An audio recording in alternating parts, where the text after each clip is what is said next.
Good morning students. ఈరోజు క్లాస్లో band theory of solids గురించి డిస్కస్ చేద్దాం. జనరల్గా ఎలక్ట్రిసిటీని బేస్ చేసుకొని సాలిడ్స్ని 3 టైప్స్గా డివైడ్ చేశాం. అవి ఇన్సులేటర్స్, కండక్టర్స్, సెమీ కండక్టర్స్. ఇన్సులేటర్స్కి వద్దాం. ఏ సబ్స్టెన్సెస్ గుండా అయితే ఎలక్ట్రిసిటీ అసలు పాస్ కాదో ఆ సబ్స్టెన్సెస్ని ఇన్సులేటర్స్ అంటాం. Examples wood, rubber, plastic etcetera. కండక్టర్స్కి వద్దాం. ఏ సబ్స్టెన్సెస్ గుండా అయితే ఎలక్ట్రిసిటీ చాలా ఫ్రీగా పాస్ అవుతుందో ఆ సబ్స్టెన్సెస్ని కండక్టర్స్ అంటాం. Examples all metals. అలానే సెమీ కండక్టర్స్కి వద్దాం. ఏ సబ్స్టెన్సెస్ గుండా అయితే ఎలక్ట్రిసిటీ ఇన్సులేటర్స్ కంటే ఎక్కువగాను కండక్టర్స్ కంటే తక్కువగాను పాస్ అవుతుందో ఆ సబ్స్టెన్సెస్ని సెమీ కండక్టర్స్ అంటాం. Examples germanium, silicon. మనం ఇప్పుడు ఈ ఇన్సులేటర్స్ని, కండక్టర్స్ని, సెమీ కండక్టర్స్ని బ్యాండ్ థియరీని బేస్ చేసుకొని ఎక్స్ప్లెయిన్ చేస్తాం. దానికోసం సింగిల్ ఐసోలేటెడ్ యాటమ్ తీసుకోవాలి. ఫర్ ఎగ్జాంపుల్ సిలికాన్ తీసుకుందాం. సిలికాన్కి అటామిక్ నెంబరు 14. దీని electronic configuration 1s2, 2s2, 2p6, 3s2, 3p2. ఇది సిలికాన్ యాటమ్ ఎలక్ట్రానిక్ కాన్ఫిగరేషన్. ఒకసారి మనం ఈ యాటమ్ని డ్రా చేద్దాం. దీన్ని న్యూక్లియస్ అనుకుందాం. ఇది 1s, 2s, 2p, 3s, 3p. దీంట్లో ఉండేటువంటి ఎలక్ట్రాన్స్ని డ్రా చేద్దాం. 1sలో 2 ఎలక్ట్రాన్స్ ఉన్నాయి. అలానే 2sలో 2 ఎలక్ట్రాన్స్ ఉన్నాయి. అలానే 2pలో 6 ఎలక్ట్రాన్స్ ఉన్నాయి.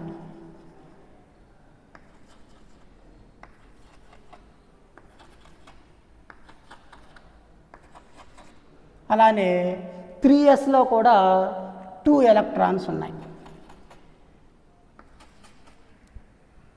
3pలో కూడా 2 ఎలక్ట్రాన్స్ ఉన్నాయి. దీన్ని సింగిల్ ఐసోలేటెడ్ సిలికాన్ యాటమ్ అంటాం. వీటిల్ని అటామిక్ ఆర్బిటాల్స్ అంటాం. ఫర్ అవర్ కన్వీనియన్స్ ఈ అటామిక్ ఆర్బిటాల్స్ని ఇంకొంచెం సింపుల్గా డ్రా చేద్దాం.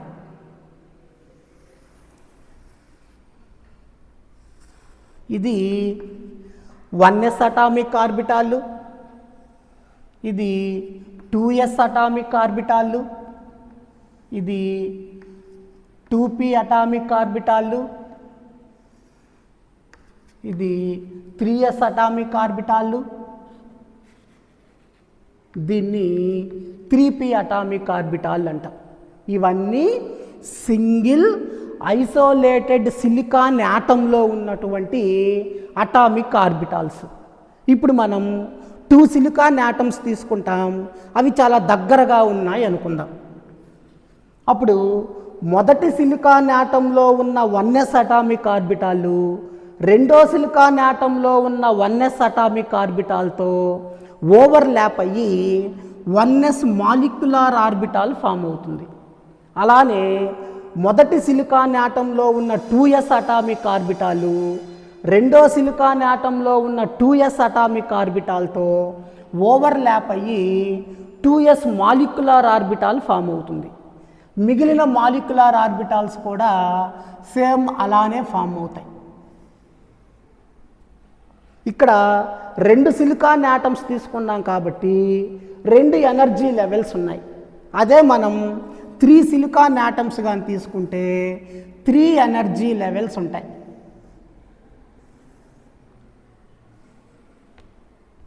4 సిలికాన్ యాటమ్స్ కానీ తీసుకుంటే 4 ఎనర్జీ లెవెల్స్ వస్తాయి. అదే ఒక సిలికాన్ క్రిస్టల్గా తీసుకుంటే దాంట్లో n యాటమ్స్ ఉంటాయి కాబట్టి n ఎనర్జీ లెవెల్స్ వస్తాయి. వీటిలన్నిటినీ n ఎనర్జీ లెవెల్స్ అంటాం.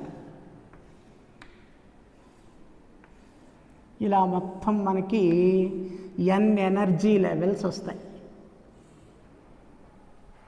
ఈ ఎనర్జీ లెవెల్స్ అన్నీ ఒకదానికొకటి చాలా దగ్గరగా ఉండి చూడ్డానికి ఒక బ్యాండ్ లాగా కనిపిస్తూ ఉంటాయి. అందుకని దీన్ని 1s band, 2s band, 2p band అలా పిలుస్తూ ఉంటాం. ఎస్ ఆర్బిటాల్లో మ్యాక్సిమం 2 ఎలక్ట్రాన్స్ ఉండొచ్చు. అదే ఎస్ బ్యాండ్లో అయితే n ఎనర్జీ లెవెల్స్ ఉన్నాయి కాబట్టి మ్యాక్సిమం 2n ఎలక్ట్రాన్స్ ఉండొచ్చు. పౌలీ ఎక్స్క్లూజన్ ప్రిన్సిపల్ ప్రకారం ఏ 2 ఎలక్ట్రాన్స్కి సేమ్ ఐడెంటికల్ స్టేట్స్ ఉండవు. ఒక్కొక్క ఎలక్ట్రాన్కి ఒక్కొక్క స్టేట్ ఉండాలి. ఎస్ బ్యాండ్లో మొత్తం 2n ఎలక్ట్రాన్స్ ఉంటాయి కాబట్టి అవి ఫిల్ అవ్వడానికి 2n స్టేట్స్ ఉండాలి. ఎస్ బ్యాండ్లో మ్యాక్సిమం 2n ఎలక్ట్రాన్స్ ఉంటాయి కాబట్టి అవి ఫిల్ అవ్వడానికి 2n స్టేట్స్ అవైలబిలిటీలో ఉంటాయి. ఇది కూడా ఎస్ బ్యాండే కాబట్టి ఇక్కడ ఎలక్ట్రాన్స్ ఫిల్ అవ్వడానికి కూడా 2n స్టేట్స్ అవైలబిలిటీలో ఉంటాయి. ఇది పీలో మ్యాక్సిమం 6 ఎలక్ట్రాన్స్ ఉండాలి. అదే పీ బ్యాండ్లో అయితే 6n ఎలక్ట్రాన్స్ ఉంటాయి. ఆ 6n ఎలక్ట్రాన్స్ ఫిల్ అవ్వడానికి అవైలబుల్ స్టేట్స్ కూడా 6n ఉంటాయి. ఇది మళ్ళీ ఎస్. ఇక్కడ ఎలక్ట్రాన్స్ ఫిల్ అవ్వడానికి ఎన్ని స్టేట్స్ అవైలబిలిటీలో ఉంటాయి? 2n స్టేట్స్ అవైలబిలిటీలో ఉంటాయి. ఇది మళ్ళీ పీలో ఎలక్ట్రాన్స్ ఫిల్ అవ్వడానికి మొత్తం ఎన్ని స్టేట్స్ అవైలబిలిటీలో ఉంటాయి అంటే 6n స్టేట్స్ అవైలబిలిటీలో ఉంటాయి. ఇప్పుడు ఈ బ్యాండ్స్లో ఎన్ని ఎలక్ట్రాన్స్ ఉన్నాయో రాద్దాం. 1s బ్యాండ్లో 2n ఎలక్ట్రాన్స్ ఉంటాయి. అలానే 2s బ్యాండ్లో 2n ఎలక్ట్రాన్స్ ఉంటాయి. 2p బ్యాండ్లో 6n ఎలక్ట్రాన్స్ ఉంటాయి. 3s బ్యాండ్లో కూడా 2n ఎలక్ట్రాన్స్ ఉంటాయి. 3p బ్యాండ్లో 2n ఎలక్ట్రాన్స్ ఉంటాయి.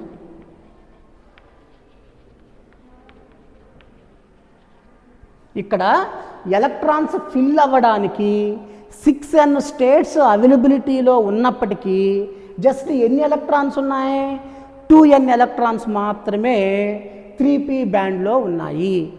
ఇప్పుడు యాటమ్స్ మధ్య ఉన్న డిస్టెన్స్ తగ్గుతున్నప్పుడు ఫస్ట్ ఏ అటామిక్ ఆర్బిటాల్స్ ఓవర్లాప్ అవుతాయో తెలుసుకోవడానికి మనం ఎలక్ట్రాన్ ఎనర్జీకి ఇంటర్ అటామిక్ స్పేసింగ్కి మధ్య గ్రాఫ్ డ్రా చేస్తాం. వై యాక్సిస్ మీదేమో ఎలక్ట్రాన్ ఎనర్జీని, ఎక్స్ యాక్సిస్ మీదేమో ఇంటర్ అటామిక్ స్పేసింగ్ని తీసుకొని ఒక గ్రాఫ్ డ్రా చేస్తాం. వై యాక్సిస్ మీద ఎనర్జీ, ఎక్స్ యాక్సిస్ మీద ఇంటర్ అటామిక్ స్పేసింగ్ని తీసుకొని గ్రాఫ్ డ్రా చేస్తాం. ఈ ఇంటర్ అటామిక్ స్పేసింగ్లో మనం 4 వాల్యూస్ తీసుకుంటాం. ఇంటర్ అటామిక్ స్పేసింగు చాలా ఎక్కువ ఉన్నప్పుడు, ఆ ఇంటర్ అటామిక్ స్పేసింగ్ని కొంచెం తగ్గించినప్పుడు, ఇంకా తగ్గించినప్పుడు దీన్ని ఈక్విలిబ్రియం పొజిషన్ తీసుకున్నప్పుడు. ఈక్విలిబ్రియం పొజిషన్ అంటే 2 యాటమ్స్ మధ్య ఉండే డిస్టెన్సు ఇంతకంటే తగ్గదు. దాన్ని ఈక్విలిబ్రియం పొజిషన్ అంటాం. దీన్ని ఏ, బి, సి, డి అని తీసుకుంటాం. సో 2 యాటమ్స్ మధ్య డిస్టెన్సు ఇంతెంత ఉన్నప్పుడు ఫస్ట్ ఏ అటామిక్ ఆర్బిటాల్స్ ఓవర్లాప్ అవుతాయి, ఆ ఓవర్లాపింగ్ ఎలా ఉంటుంది అనేది ఈ గ్రాఫ్ ద్వారా తెలుసుకుంటాం. ఇక్కడికి వద్దాం. ఇంటర్ అటామిక్ స్పేసింగ్ చాలా ఎక్కువగా ఉన్నప్పుడు ఏ అటామిక్ ఆర్బిటాల్స్ ఓవర్లాప్ అవ్వవు. దేనికి అది విడివిడిగానే ఉంటుంది. ఇది వచ్చేసి 1s అటామిక్ ఆర్బిటాలు, ఇది 2s అటామిక్ ఆర్బిటాలు, ఇది 2p అటామిక్ ఆర్బిటాలు, ఇది 3s అటామిక్ ఆర్బిటాలు, ఇది 3p అటామిక్ ఆర్బిటాలు. ఇవి వేటికవి విడిగా ఉంటాయే తప్ప ఓవర్లాప్ అవ్వవు. ఇప్పుడు రెండు యాటమ్స్ మధ్య ఉండేటువంటి డిస్టెన్స్ని తగ్గించామనుకుందాం. అంటే యాటమ్స్ దగ్గరకు వస్తున్నాయి అనుకుందాం. అలా రెండు యాటమ్స్ దగ్గరకు వచ్చినప్పుడు first outer most orbitals overlap అవుతాయి. ఇక్కడ అవుటర్ మోస్ట్ ఆర్బిటాల్స్ ఏంటి? 3p 3s. ఇవి ఫస్ట్ ఓవర్లాప్ అవుతాయి. సో ఇలా మనం డిస్టెన్స్ని తగ్గిస్తూ వస్తూ ఉన్నాం. ఇక్కడికి వచ్చేసరికి అన్ని ఆటమ్స్లో ఉన్న 3pలన్నీ ఒకదాంతో ఒకటి ఓవర్లాప్ అయ్యి 3p బ్యాండ్ ఫామ్ అవుతుంది. ఇలా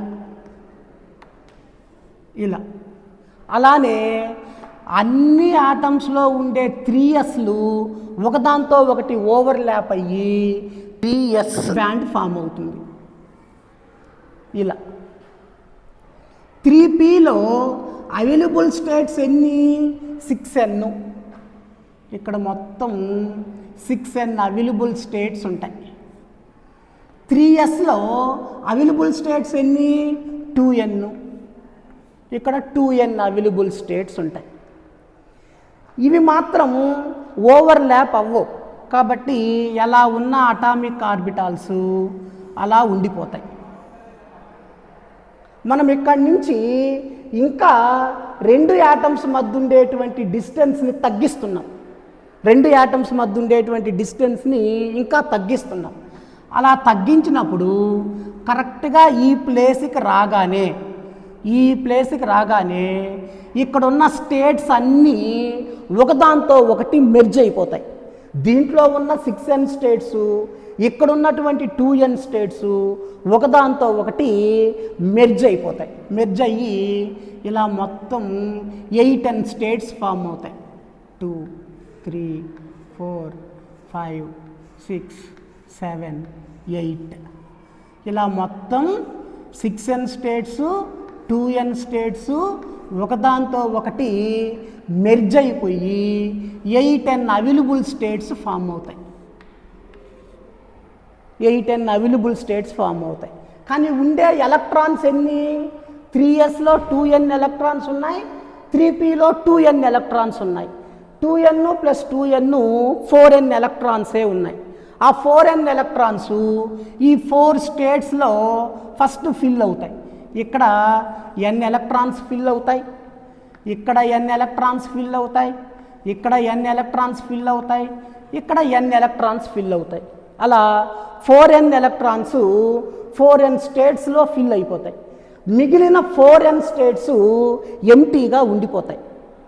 సో 8n స్టేట్స్లో 4n స్టేట్స్ ఎలక్ట్రాన్స్తో ఫిల్ అవుతాయి, మిగిలిన 4n స్టేట్స్ ఎంటీగా ఉండిపోతాయి. ఇవి మాత్రం ఇంకా ఒకదాంతో ఒకటి ఓవర్లాప్ అవ్వవు, అలానే సింగిల్గా ఉండిపోతాయి. ఇప్పుడు మనం ఏం చేస్తున్నాం? ఇంకా అటామిక్ డిస్టెన్స్ని తగ్గిస్తున్నాం, ఇక్కడికి వస్తున్నాం. సో ఎప్పుడైతే అటామిక్ డిస్టెన్స్ని ఈక్విలిబ్రియం పొజిషన్కి తీసుకొని వస్తామో ఆ ఈక్విలిబ్రియం పొజిషన్కి వచ్చినప్పుడు ఎలక్ట్రాన్స్తో ఫిల్ అయ్యి ఉండే స్టేట్స్ అన్నీ ఒక బ్యాండ్గా, ఎంటీగా ఉన్న స్టేట్స్ అన్నీ ఇంకొక బ్యాండ్గా ఫామ్ అవుతాయి. ఇంటర్ అటామిక్ డిస్టెన్స్ని కరెక్ట్గా ఈక్విలిబ్రియం పొజిషన్కి తీసుకురాగానే ఎలక్ట్రాన్స్తో ఫిల్ అయ్యి ఉన్న స్టేట్స్ అన్నీ ఒక బ్యాండ్గా ఫామ్ అవుతాయి, ఎంటీగా ఉన్న స్టేట్స్ అన్నీ ఇంకొక బ్యాండ్గా ఫామ్ అవుతాయి.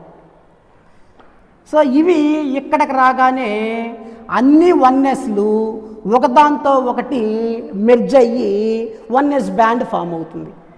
ఇవి కూడా ఒకదాంతో ఒకటి మెర్జ్ అయ్యి 2s బ్యాండ్ ఫామ్ అవుతుంది. ఇవి కూడా ఒకదాంతో ఒకటి మెర్జ్ అయ్యి 2p బ్యాండ్ ఫామ్ అవుతుంది. సో ఇలా యాటమ్స్ మధ్య ఉండేటువంటి డిస్టెన్సు తగ్గుతూ ఉంటే ఓవర్ ల్యాపింగ్ ఇలా జరుగుతుంది. ఇక్కడేమో ఈ ఎలక్ట్రాన్స్ అన్నీ ఫిల్ అయ్యి అవంతా ఒక బ్యాండ్గా ఫామ్ అవుతాయి, ఎంటీ స్టేట్స్ అన్నీ ఇంకొక బ్యాండ్గా ఫామ్ అవుతాయి. అవుటర్ మోస్ట్ ఆర్బిట్లో ఉండే ఎలక్ట్రాన్స్ని వ్యాలెన్స్ ఎలక్ట్రాన్స్ అంటాం. ఇక్కడ అవుటర్ మోస్ట్ ఆర్బిట్స్ ఏంటి? 3s 3p. దాంట్లో ఉండే ఎలక్ట్రాన్స్ని వ్యాలెన్స్ ఎలక్ట్రాన్స్ అంటాం. ఈ వ్యాలెన్స్ ఎలక్ట్రాన్స్ వల్ల ఫామ్ అయినటువంటి ఈ బ్యాండ్ని వ్యాలెన్స్ బ్యాండ్ అంటాం. వ్యాలెన్స్ ఎలక్ట్రాన్స్ వల్ల ఫామ్ అయినటువంటి ఈ బ్యాండ్ని వ్యాలెన్స్ బ్యాండ్ అంటాం. Valence band.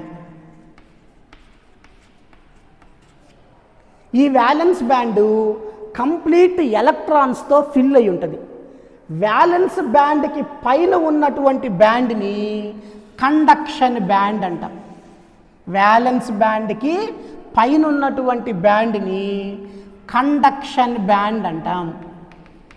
ఈ కండక్షన్ బ్యాండు ఎప్పుడు ఎంటీగానే ఉంటుంది.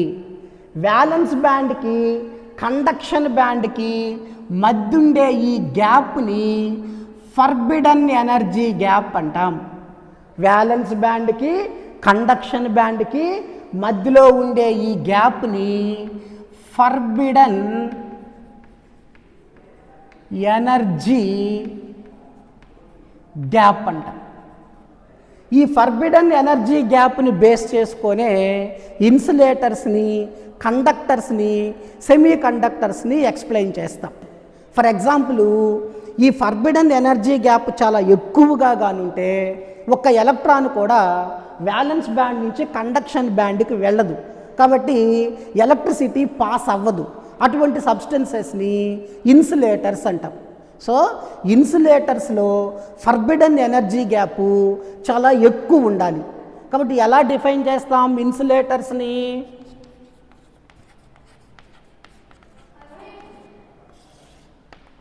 If the forbidden energy gap between valence band and conduction band is very high, then those substances are called insulators. అదే రాస్తాను. If the forbidden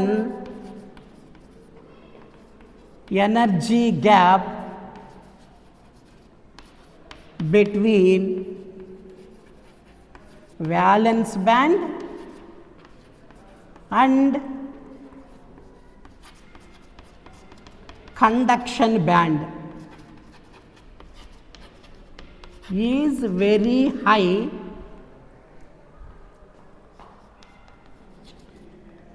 then those substances are called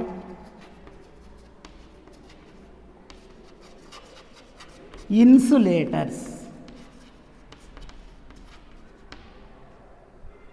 అలానే ఈ violence బ్యాండ్కి conduction బ్యాండ్కి మధ్య ఉండే energy gap 0 అయితే, 0 అవ్వాలి అంటే violence band conduction band రెండు ఒకదాంతో ఒకటి ఓవర్ ల్యాప్ అవ్వాలి. అలా ఓవర్ ల్యాప్ అయినప్పుడు ఫర్బిడన్ ఎనర్జీ గ్యాప్ 0 అయిపోతుంది. సో అసలు ఎనర్జీ గ్యాపే లేదు కాబట్టి వ్యాలెన్స్ బ్యాండ్లో ఉన్న ఎలక్ట్రాన్స్ చాలా ఫ్రీగా కండక్షన్ బ్యాండ్లోకి వెళ్ళిపోతాయి. సో అలా ఫ్రీగా వెళ్తున్నాయి కాబట్టి ఎలక్ట్రిసిటీ చాలా ఫ్రీగా పాస్ అవుతుంది. అటువంటి సబ్స్టెన్సెస్ని కండక్టర్స్ అంటాం. సో కండక్టర్స్లో ఫర్బిడన్ ఎనర్జీ గ్యాప్ 0 అయిపోవాలి. ఎలా డిఫైన్ చేస్తాం? If the forbidden energy gap between valence band and conduction band is 0, then those substances are called conductors. అదే రాస్తాను. Conductors. If the forbidden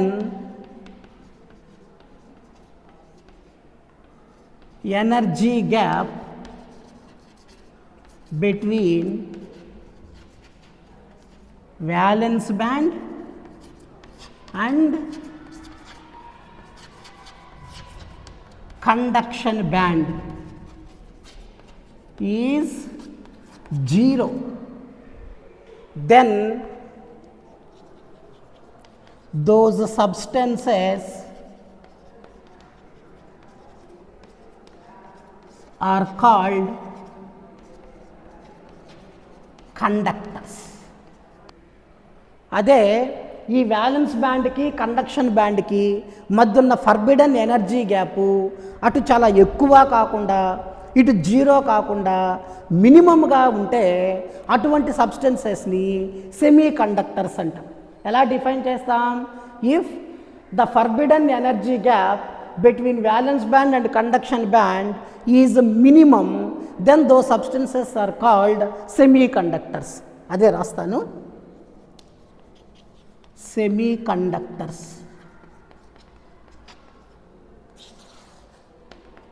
If the forbidden energy gap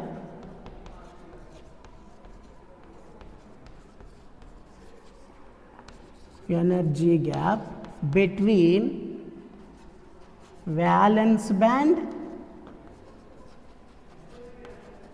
and conduction band is minimum, then those substances are called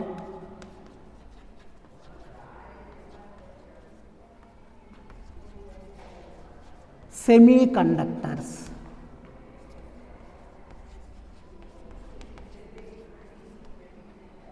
ఇలా మనం ఇన్సులేటర్స్ని, కండక్టర్స్ని, semi కండక్టర్స్ని band థియరీని base చేసుకొని explain చేస్తాం.